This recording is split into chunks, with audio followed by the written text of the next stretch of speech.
From so cinema ಎಲ್ಲೆಡೆ ಸದ್ದು ಮಾಡುತ್ತಿದೆ. ಘಟಾನುಘಟಿ ನಟರು, ನಿರ್ದೇಶಕರುಗಳ ಫಿಲ್ಮ್ಗಳಿಗೆ ಟಕ್ಕರ್ ಕೊಟ್ಟು ಕೋಟಿ ಕೋಟಿ ಬಾಚುತ್ತಿದೆ. ಕನ್ನಡ ಮಾತ್ರವಲ್ಲದೆ ಇತರ ಭಾಷೆಗಳಿಗೂ ಈ ಸಿನಿಮಾ ಡಬ್ ಆಗುತ್ತಿದೆ.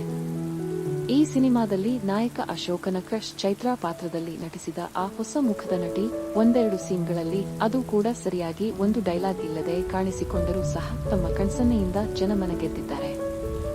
ಈ ಕ್ರಶ್ ಪಾತ್ರದಲ್ಲಿ ಮಿಂಚಿದ ನಟಿ ತನಿಷ್ಕಾ ಶೆಟ್ಟಿ ಹುಟ್ಟಿ ಬೆಳೆದದ್ದು ಎಲ್ಲವೂ ಮುಂಬೈನಲ್ಲಿ. ಫ್ರಮ್ ಸೋ ನಟ, ನಿರ್ದೇಶಕ, ನಾಟಕ ಕಲಾವಿದರಾಗಿದ್ದು, ಅವರು ಒಂದು ನಾಟಕದ ಪ್ರಮೋಷನ್ಗಾಗಿ ಮುಂಬೈಗೆ ಹೋದಾಗ ಅಲ್ಲಿ ತನಿಷ್ಕಾ ಅವರನ್ನು ನೋಡಿ ಸಿನಿಮಾದಲ್ಲಿ ನಟಿಸುವಂತೆ ಕೇಳಿದ್ದರಂತೆ. ಆಡಿಷನ್ ಕೊಟ್ಟ ಬಳಿಕ ಜೆಪಿ ಮತ್ತು ರಾಜ್ ಬಿ ಶೆಟ್ಟಿಗೆ ಆಕೆಯ ನಟನೆ ಒಪ್ಪಿಗೆಯಾಗಿ ಫ್ರಮ್ ಸೋದಲ್ಲಿ ನಟಿಸುವ ಅವಕಾಶ ಸಿಕ್ಕಿದೆ. ಮಾಡೆಲಿಂಗ್ ಕ್ಷೇತ್ರದಲ್ಲಿ ಗುರುತಿಸಿಕೊಂಡಿರುವ ತನಿಷ್ಕಾ ಪ್ರಸ್ತುತ ಮುಂಬೈನಲ್ಲಿ ಬಿಸಿನೆಸ್ ಮ್ಯಾನೇಜ್ಮೆಂಟ್ನಲ್ಲಿ 2ನೇ ವರ್ಷದ ವ್ಯಾಸಂಗ ಮಾಡುತ್ತಿದ್ದಾರೆ.